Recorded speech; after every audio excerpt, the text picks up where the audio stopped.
आरव, सिया और कबीर भानगढ़ से लौटने के बाद भी अपने जीवन को सामान्य बनाने की कोशिश कर रहे थे, लेकिन उस रात के बाद से उनके जीवन में एक अलग ही मोड़ आ गया।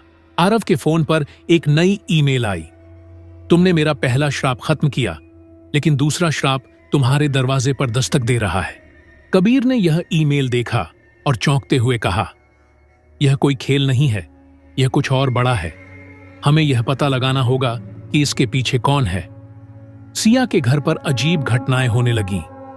दीवारों पर खून जैसे निशान दिखाई देते थे और हर रात किसी के रोने की आवाज सुनाई देती थी। एक दिन सिया को उसकी अलमारी में एक पुरानी किताब मिली जिसका नाम था श्रापित आत्माओं का रहस्य। किताब के पहले पन्ने पर लिखा था, इस श्राप का अंत वहीं होगा जहां यह शुरू हुआ था। गांव के अंदर गहरे जंगलों में उन्हें एक गुप्त मंदिर मिला। मंदिर के अंदर एक बड़ा सा पत्थर था जिसके चारों ओर भूतिया चिन्ह बने हुए थे।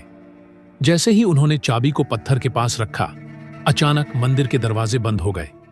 मंदिर के अंदर की हवा अचानक भारी हो गई।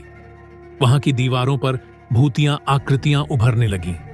तभी एक गहरी आवाज गूंजी, तुमने मेरा पहला श्राप खत्म किया, लेकिन यह दूसरा श्राप तुम्हारे जीवन को छीन लेगा। आत्मा ने आरव से कहा, अगर तुम मुझे रोकना चाहते हो तो उस ताबीज को खोजो जो इस मंदिर के नीचे दबा है। आरव, सिया और कबीर ने मिलकर वह ताबीज खोजा और उसे आत्मा के सामने रखा। आत्मा चिल्लाते हुए गायब हो गई, लेकिन जैसे ही वे ताबीज को देखने लगे, ताबीज पर लिखा था, यह श्राप कभी खत्म नहीं होगा। मंदिर से बाहर निकलने के बाद आरव, सिया और कबीर को लगा कि उन्होंने श्राप को रोक दिया है, लेकिन वे गलत थे। जैसे ही वे गांव से बाहर निकले, उनका सामना एक और विचित्र घटना से हुआ। आरव के फोन पर एक और ईमेल आई, तुमने ताबीज को मुक्त किया है, लेकिन श्राप का असली रहस्य अभी भी तुम्हारे पास है। लौटो जहां से सब शुरू हुआ था। सिया ने घबराते हुए कहा, क्या यह सब कभी खत्म होगा? अब हम किस ओर जाएं? कबीर ने सुझाव दिया, हमें उस मंदिर के नीचे के हिस्से की जांच करनी होगी। हो सकता है हमने कुछ अनदेखा कर दिया हो। वे तीनों वापस मंदिर की ओर चल दिए। मंदिर के अंदर उन्हें एक पत्थर के नीचे एक गुप्त दरवाजा मिला। जब उन्होंने उसे खोला तो नीचे एक तहखाना दिखाई दिया। तहखाने में प्रवेश करते ही हवा में अजीब सी गंध और भारीपन महसूस हुआ। नीचे उन्हें एक प्राचीन दीवार पर कुछ लिखा मिला, सभी श्राप यहीं से जन्म लेते हैं और यहीं खत्म होते हैं। तहखाने में एक गहरी खाई के पास उन्हें एक और ताबीज मिला, लेकिन जैसे ही उन्होंने उसे उठाया, वहां एक जोरदार धमाका हुआ और रत्नावती की आत्मा फिर से प्रकट हुई। रत्नावती ने कहा, तुमने मुझे मुक्त करने की कोशिश की, लेकिन इस श्राप का अंत तुम्हारे साथ ही होगा। आत्मा ने उन पर हमला किया, लेकिन सिया ने साहस दिखाते हुए प्राचीन ताबीज को खाई में फेंक दिया। अचानक आत्मा ने कराहते हुए कहा, यह खत्म नहीं होगा, हर बार कोई ना कोई इसे फिर से जागृत करेगा। मंदिर से बाहर निकलते ही वे सब बेहोश हो गए। होश आने पर वे अपने अपने घरों में सुरक्षित थे।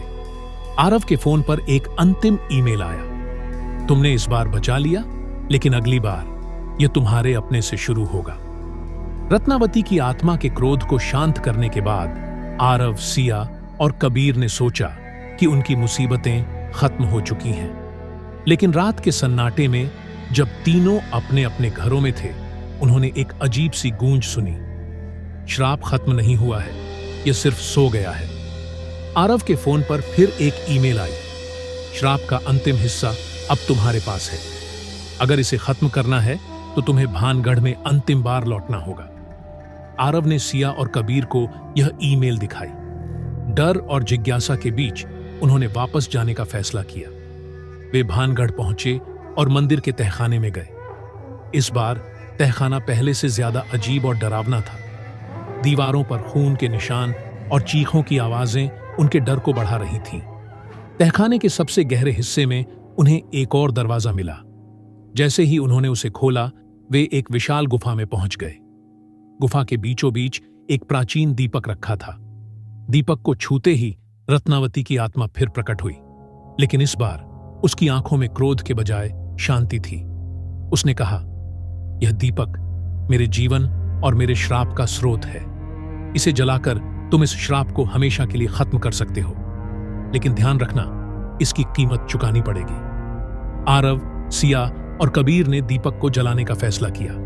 जैसे ही उन्होंने दीपक जलाया, गुफा में जोरदार धमाका हुआ और रत्नावती की आत्मा गायब हो गई। लेकिन साथ ही आरव गायब हो गया। सिया और कबीर ने आरव को खोजने की बहुत कोशिश की, लेकिन वह कहीं नहीं मिला। अचानक सिया के फोन पर एक ईमेल आई। श्राप खत्म हो गया है, लेकिन अब आरव इसकी कीमत चुका रहा है। उसे वापस पाने के लिए तुम्हें एक और यात्रा करनी होगी। कहानी खत्म हुई, लेकिन क्या यह वास्तव में अंत था या एक नई शुरुआत? द जी होरा शो के साथ बने रहिए, क्योंकि भानगढ़ की ये कहानी यहीं खत्म नहीं होती।